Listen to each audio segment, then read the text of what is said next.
Hello and welcome to Want to Hear Something Weird, a weekly weird podcast about weird stuff. I'm one of your hosts. Whether I'm weird or not is in the eye of the beholder. My name's Tom. And I'm Laura. I almost forgot to say my name with all that, but in the end I got there. Laura, let me ask you a question. Would you like to hear something weird? Yes. Okay. What if I were to tell you there is a way for you, me, anybody out there with the willpower and a little bit of elbow grease to create a mirror in time that lets you see through time into the past, into the future, anywhere, other places, other times, maybe even other dimensions.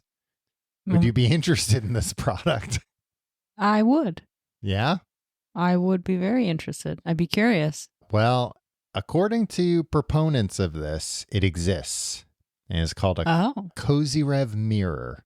What a nice name. Well, I'm probably mispronouncing it because it's a Russian name, I believe. So it's not cozy. Well, it's spelled Kozyrev. That's not necessarily the inventor. I don't know. We'll get into it, what you could credit him as, but that Nikolai Kozyrev or Kozyrev, something like that. Okay. I like Kozyrev. It sounds nice and cozy. Yeah, sounds like a nice little cozy time mirror. All right, so this is getting into some real weird, some real esoteric stuff.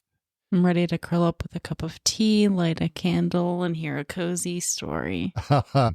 Well, this story is not necessarily cozy, but the story does there are some links to the CIA. There are papers about this that have come out through the Freedom of Information Act that the CIA was at least interested in this and at least keeping tabs on. Which some people, they kind of like take the next step with some of this stuff. Like if a Freedom of Information Act is able to get some kind of like CIA document, they're like, oh, look, I knew it. And sometimes these things are like, yeah, the CIA was doing their due diligence or whatever and looked into this report that somebody else made about something weird. They couldn't find anything, but there's still paperwork that exists for it. And nowadays people take it and go, look, if it's not real, why is the CIA investigating it? Right. This is one of those situations. Right. But let me start at the beginning and tell you about Nikolai Kozyrev. He was the Soviet astrophysicist who proposed that time is a form of energy that can be concentrated using specialized mirrors. Okay. And now this wasn't the craziest thought because there were a lot of people in the past that thought time was more tangible, I guess, than it seems to actually be. And thought, I guess this is after we've discovered things like X-rays and electricity. We're finding out all kinds of crazy stuff that we can't necessarily see with our eyes, but, using science, we know are real. So some people thought that was the type of thing that was going on with time. Unfortunately for Mr. Kozyrev, he was in a Soviet gulag. I was going to ask around what time this happened. He came up with this idea while he was in the gulag. Just kind of, had a lot of time to himself. Does he have a background in? You know what? I believe so, but like not to the degree that this would necessitate. Like, I don't think he was I mean, I guess he was an astrophysicist, so he knew some stuff, but a lot of people say he came up with this while he was literally isolated in prison. He was removed from the rest of the scientific community, that this is kind of like maybe the mad ramblings of somebody. But anyway, so he came up with a bunch of ideas, but the main idea he came up with was that, like I said, time is a form of energy. And he believed that a concave aluminum mirror in a cylindrical Mm-hmm. spiral shape could focus time energy and allow a person inside to access the past, the present, and the future simultaneously. Now, he came up with this idea. He patented it, filed for a patent for it, put his work out there, but then he died. He died in 1983 before he could build and test his theoretical invention. Mm. But luckily, there were two other Russian scientists with even harder to pronounce names. But I'm going to give them a try. Doctor, I know that part. Vlail? Vlail? Vlail? Something like that. Kazanachev. That wasn't that hard. I'm probably butchering it, but and Dr. Alexander Trofimov decided to construct a Kozyrev mirror and experiment with it. They did this in a place called Dixon Village, which is near the North Pole. Lovely and cozy. Yeah. So yeah, I believe like kind of up near Siberia, kind of in the middle of nowhere. And they decide to do these things. Now, let me explain what this mirror kind of looks like. Okay. So there's a concave cylindrical spiral chamber of aluminum sheets that could rotate and fit a person inside. So it kind of looks like you would take like a roll of aluminum, imagine like a big industrial roll, the industrial rolls of aluminum, and you're taking a sheet of it. And now you're taking it and you're going to wrap it around once and then a half. Do you know what I mean? So it's like making a spiral. Uh-huh. Okay. There will be a picture of one of these things in the episode artwork so you can see it. But the idea is that, it's a spiral that goes in on itself. So if you get in the middle of it, I guess you can't see out. All you're seeing is mirror all around you. Are the sides of it touching? The sides are not touching. Okay. So yeah, it is a spiral. It's not. Yeah. Okay. But I know there are some arguments about whether it's like you're supposed to use the golden ratio or you're supposed to use another thing. Of course, like in his original documents and in the patent, because I found there's a subreddit for these things where people try and make their own. Oh, okay. And a lot of like, arguments on there about how important, I guess, certain elements are and aren't for the thing itself, that there are some things where it's like, that's what he thought it should be. Cause I saw one of the things was, I guess people needed to get, you need the aluminum to be, maybe it's like 1.5 millimeters thick, but one of the guys was saying I could only find 1.6 millimeters. 1.5 for whatever reason is very hard to find. So there's a lot of that kind of stuff, So I think it's also the kind of thing where, if it doesn't work, he could maybe say, well, I didn't follow this exactly and this exactly. But anyway, let's talk about what happens inside this thing. So they had over 1,200 volunteers during this time when they were screwing around with these mirrors. In the North Pole. Up near the North Pole. Were they elves? They were not elves. That's unbelievably small-minded if you think that that's only people that live up in the North Pole. No, but a lot of them were seasoned meditators. Oh, okay. Now, here's where stuff starts getting weird. Does that come into play, their meditation expertise? Yes. I think they were trying it with both, with like regular people and meditators to see if there was a difference, to see if you needed to maybe tap into something and be able to meditate to regular get this thing to people. work. So the first day they set everything up and there's a problem, which is that once they've got everything ready, most people who enter it immediately feel an intense dread, nausea, and dizziness. So the first day, they could not get any of the experimenters to go in for more than a few seconds Oh, wow. before they were like, it doesn't feel, I don't like that. So they walk into the middle of it. Mm-hmm. How tall? Do we know how tall it is? It's tall. It's over a person's head. Yeah. Okay. I'm not sure the exact height, Okay. but pretty tall. pretty tall. From the pictures I saw, I would guess maybe like 7 feet tall. Mm-hmm. So not like crazy tall, maybe 8 feet tall, so an average person wouldn't be able to see over the top of it, but not much taller than that, I don't think. So day one, kind of a bust, but luckily they kept going and they got more people to experience this thing. Now here's where some weird stuff starts happening. Let me give you some of the numbers here. Let me just find them. Over 75% of the people who went in there reported observing glowing symbols in the mirror.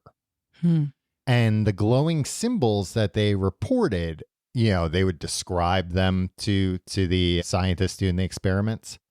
A lot of the symbols were match ancient Sumerian symbols, which they found, very strange. Yeah, I'm trying to find. Yeah, there were over 1,200 glowing archaic symbols, many matching ancient Sumerian. But there were also a lot of recurring symbols, like the Eye of Providence and Buddhism circle with 3 dots. So there were certain symbols that, a lot of people reported seeing. Do we know how long people are in there? It ranged from a few minutes up until, I think, like a half hour is about the most, a regular person would spend in there. People also observed a couple of other things. One was UFOs. People saw a lot of UFOs while they were in there, which was very strange. What does that mean? Classic UFOs, triangular UFOs, like in the mirror itself. Was it like a screen? Like an Kinda. experience of looking at, peering through. The people described that it kind of would disappear after a while, like the actual mirror, and they would be able to see things through it. Okay. One of the other very common thing a lot of people saw was a faceless white humanoid that they referred to as the Observer. And he induced feelings of being watched and being controlled. A lot of people that saw him when they were in there didn't like it. They got, bad vibes off the faceless white humanoid. Yeah, I can understand that was watching them. Now, there were some, it says here people saw triangular, spherical, and oval UFOs with colored lights and beams. Now, there were a couple of, I guess, more provable things that happened, which were magnetic anomalies, both inside the mirror and outside. They measured changes in magnetic fields. They would also put metal objects in there, and sometimes those objects would come out magnetized. And they wouldn't necessarily know why, but it was because of that. But like I mentioned, some people who went in there did experience what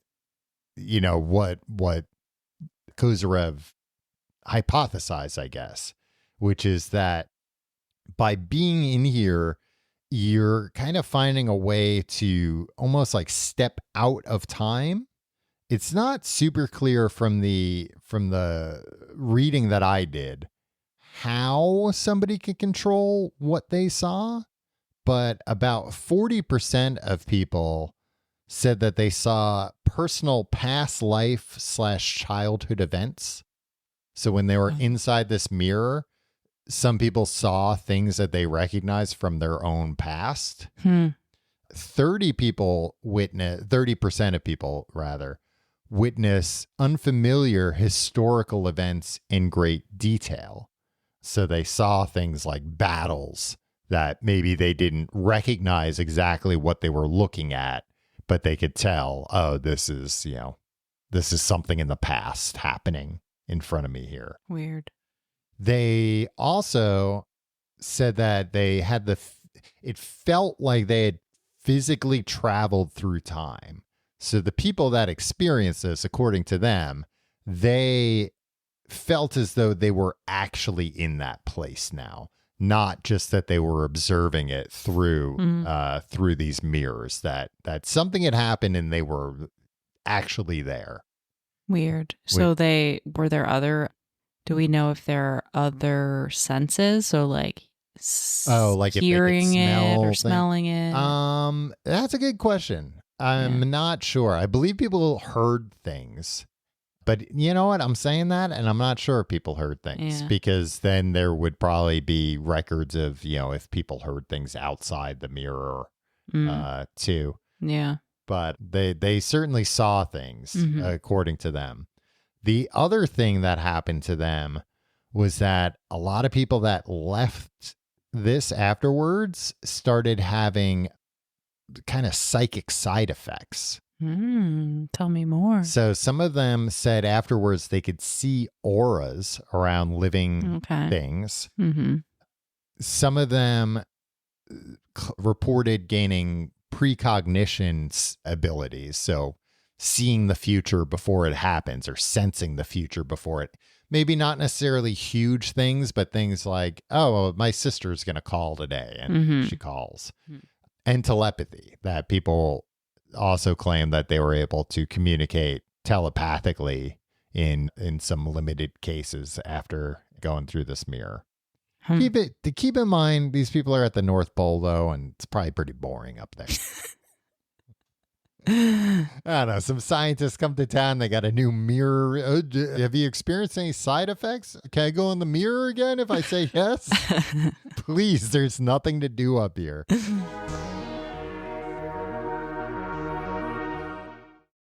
So yeah, psychic side effects, that's hard to say. And the feeling of being guided by an external intelligence. A lot of them especially felt that inside the mirror, that they felt as though like some other intelligence was communicating with them and telling them kind of how to do this, how to guide, calming them down or whatever. And some people think that was that, weird faceless observer that they saw. Right. I was just going to ask, was he involved? But yeah. Now, there's another interesting reported phenomena that happened during one of these experiments, which reminds me of, I'm not going to remember the name of it, Nuremberg, the UFOs over Nuremberg that we did an episode about way back when. While one of these experiments was happening, people in the village reported seeing thousands of colored atmospheric arrows descending out of the sky and pointing at the facility, like kind of going into coming out of the sky, traveling through the air and going into the facility. Multicolored arrows. All right. Yeah. Very strange. Do you know if it was day or night? That I don't know. I believe it was day, though, that people claim that they saw this. Because, I think they were like doing a lot of these experiments, just, normal 9 to 5 Kozyrev mirror experiments. But I just thought that was very interesting, considering the Nuremberg stuff where people also reported seeing arrows in the sky. Yeah. And colorful arrows. Huh. So, yeah, nobody really knows what the deal with that is. That's interesting. But they saw it, or they claim to have seen it. So the question here is, what's going on? What the heck's this all about? What the heck's this all about? How come should I get one of these mirrors for my home? Is this the kind of thing that they're going to have at IKEA one day, where you can just go and pick one up and put it together? So the proponents believe the device is concentrating time energy and enabling access to past future information outside of linear time. the reason why they're seeing strange visions and encounters and sensations, they're saying that that's evidence of the mirror's ability to not only bend time, but also potentially access other dimensions or realities. Some, like Dr. Kaznachev, who was one of the guys who got this whole thing up and running for real, thinks the mirror may be opening a gateway to intelligent entities from a parallel world based on the observer sightings. So the fact that so many people have seen this faceless white humanoid lends him to believe that there's something going on with another universe, another reality kind of bleeding through this mirror. Believers believe that the lingering psychic effects indicate the mirror causes lasting changes to human consciousness and perceptions of time, which was another thing that a lot of people were experiencing when they tried this, were altered perceptions of time. So they would be in there maybe for just a few minutes, but they would come out feeling like they'd been in there for hours. Oh, okay. Yeah. Yeah, going in there and watching like a battle for a while. And yeah, I think some people said that they think they were in ancient Rome at certain points. Wow. Just kind of chilling, watching Romans be Romans and hang out. You never hear about people traveling through time and going to just like a boring place with not much going on. It's always like a place you like ancient Rome, I mean, maybe they do, and a famous battle. They don't tell us about it. It's not noteworthy. Yeah, or they do. They write, I went back in time 5,000 years and walked around the woods. It's like, okay, didn't see another human. Yeah, then what good is that going to do anybody? Keep your story to yourself. It's like, okay, you just walked around the woods. It sounds like. So I looked up because I was curious, like, well, what happened after all this? This was a Simon and Garfunkel-esque split between these two doctors. Travamov still conducts mirror research and presents findings.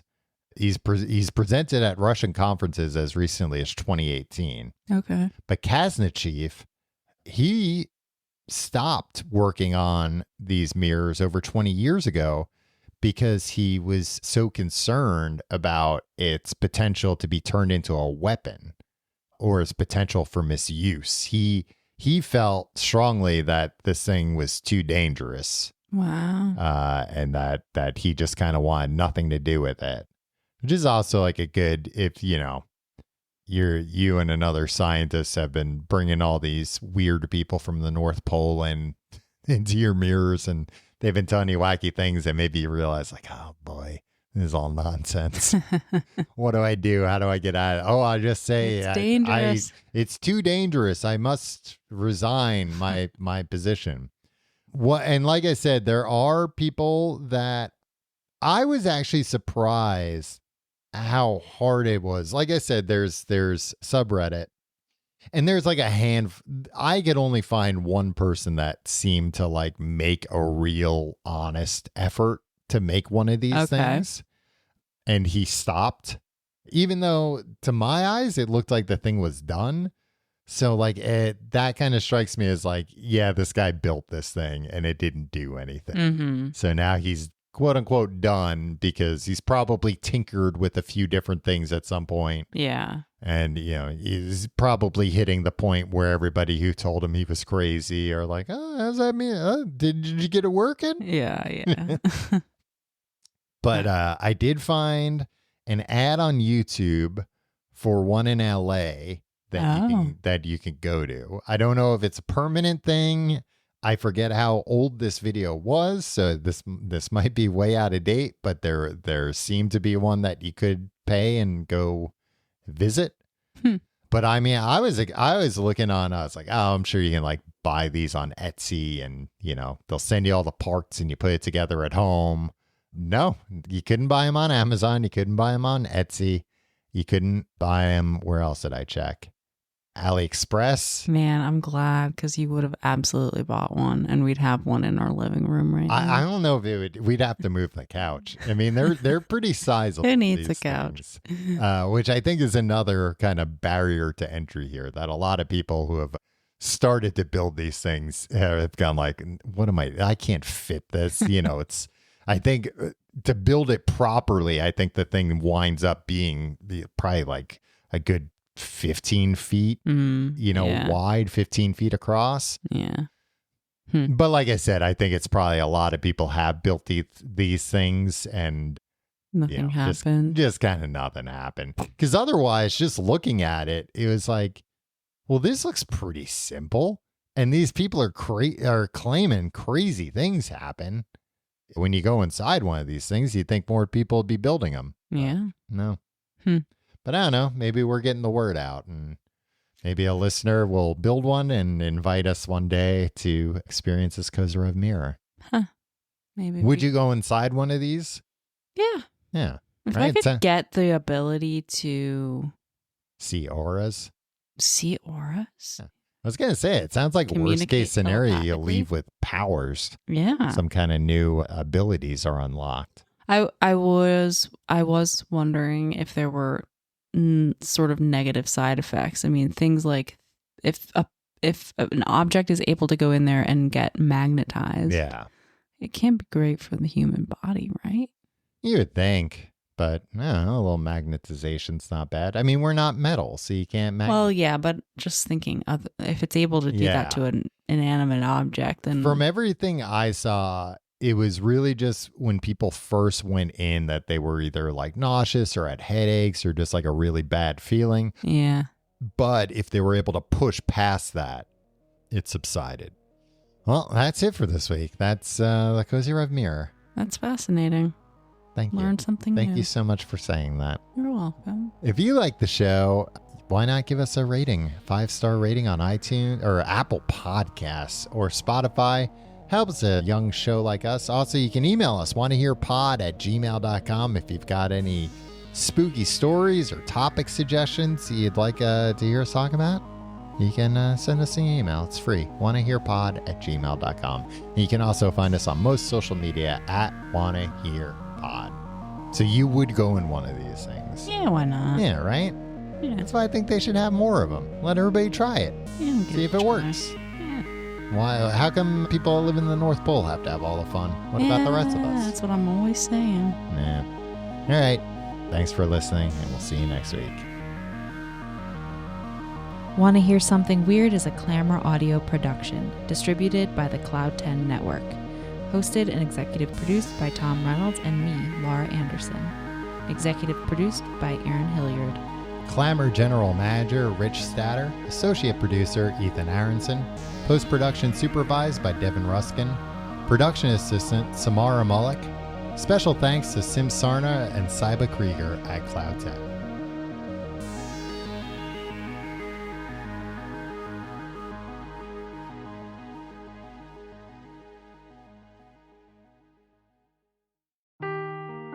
Seeking the truth never gets old. Introducing June's Journey, the free-to-play mobile game that will immerse you in a thrilling murder mystery. Join June Parker as she uncovers hidden objects and clues to solve her sister's death in a beautifully illustrated world set in the Roaring '20s. With new chapters added every week, the excitement never ends. Download June's Journey now on your Android or iOS device, or play on PC through Facebook Games.